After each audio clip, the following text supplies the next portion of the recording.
Oh là, je fais cette vidéo parce que je viens de prendre conscience d'un truc assez énorme en racontant un peu les boulots que j'ai fait et tout ça à quelqu'un. J'ai pris conscience de quelque chose en faisant le bilan. Euh, alors, pendant mes expériences de mort imminente, j'ai été initiée, ouais, on va dire, par cette boule d'amour inconditionnel dont parlent tous les expérienceurs, hein, traduction, tous ceux qui se sont rapprochés de la mort, tous ceux qui ont fait des expériences de mort imminente. Je rappelle que c'était en 2016 pour ceux qui ne me connaissent pas. Donc j'ai été initiée entre autres sur le fait que l'ombre bosse pour la lumière. Alors je le savais, mais je ne l'avais pas encore réalisé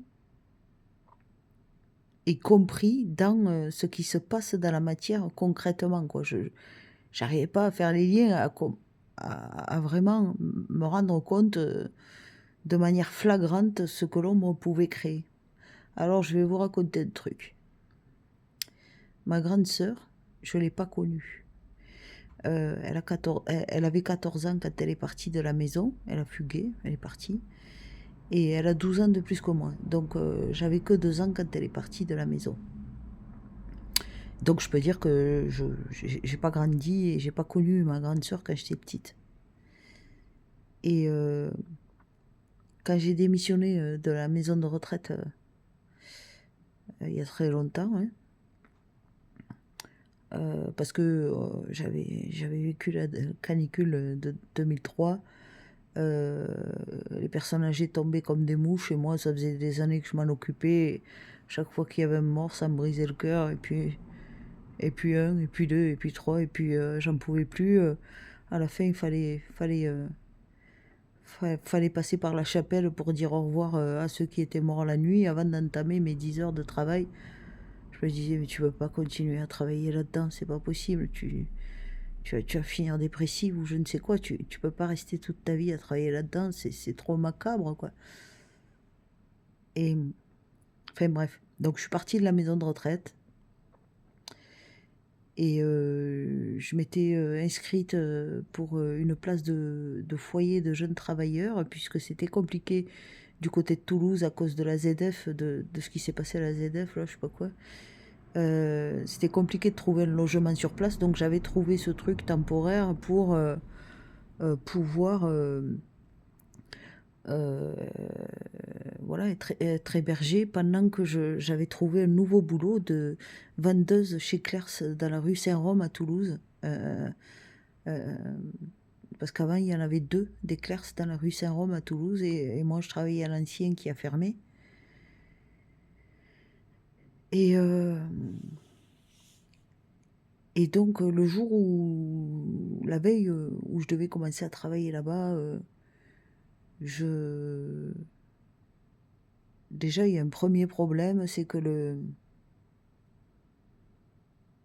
le foyer de jeunes travailleurs avait eu la responsable qui était partie en maladie, qui n'avait pas noté de me garder une place.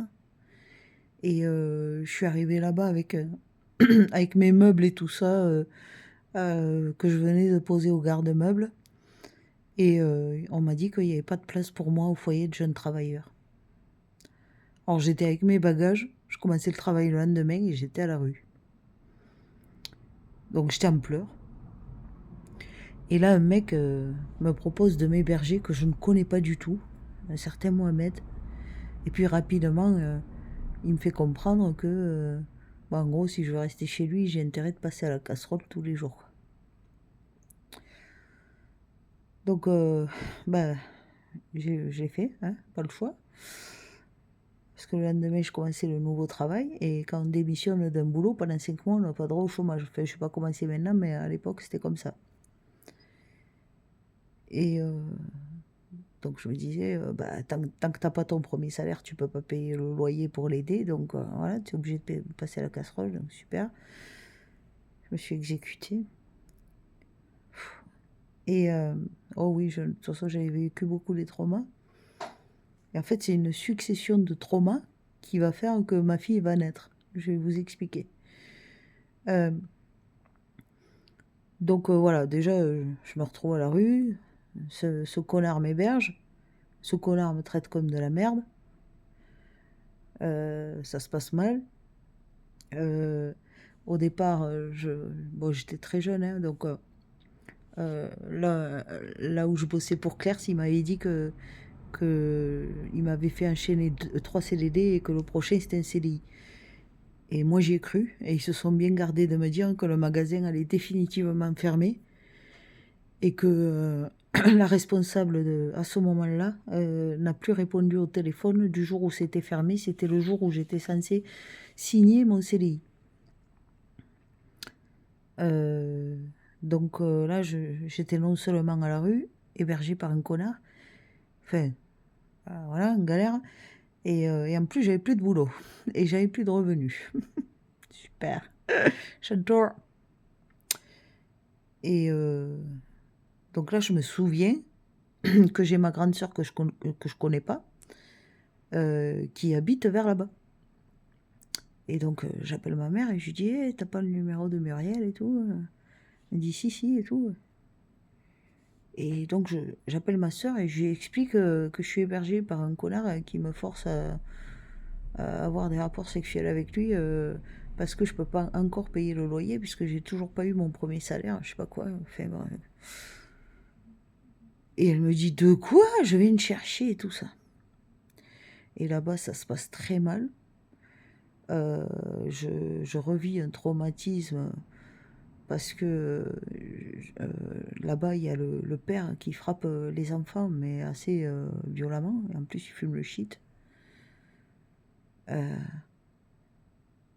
Et en fait, je change de boulot entre-temps. Et je vais à Soludia. Je fabrique des modules de dialyse pour les diabétiques. Pour le laboratoire Soludia. Et donc, en fait, mon ex-belle-sœur qui travaillait là-bas aussi, Swed, elle s'appelle, mon ex-mari, il est marocain, elle me voit en train de pleurer, quoi. Je suis en train de travailler et pendant que je travaille, je pleure, je suis en sanglots, j'en peux plus. Je craque, en fait, mes nerfs lâchent, quoi. Et elle me dit, Annick, qu'est-ce qui t'arrive? Et j'ai dit, écoute, c'est incroyable ce qui m'arrive, si tu savais. Je pense que j'aurais pas dû démissionner de la maison de retraite depuis ces galères sur galères. Il n'y a rien qui se passe comme prévu. Et elle me dit, écoute, je crois que tu as besoin de vider ton sac. Je t'invite à boire un café chez moi ce soir.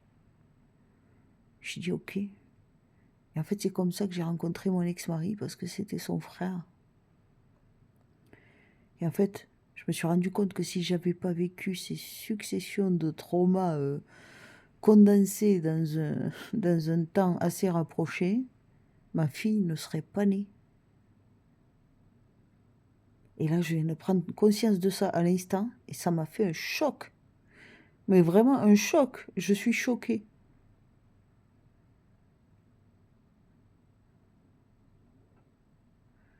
Je suis choquée. Et là, ce que j'ai compris de mes EMI, ce que m'a dit la source, ça a pris tout son sens. L'ombre travaille pour la lumière, quoi. Et c'est clair. Et c'est clair. Maintenant, c'est clair, en fait. C'est beaucoup plus clair qu'avant, quoi. Voilà, je pense que ça peut aider beaucoup de gens à relativiser, faire le point sur leur propre vie. Peut-être se rendre compte de tout ce que l'ombre a apporté dans votre vie, finalement, de beau. Voilà, moi je suis un peu sous le choc là. Je ne m'attendais pas à finir la semaine avec une telle prise de conscience. Donc je voulais vous la partager. Voilà. Je vous souhaite une bonne semaine pour celle qui arrive.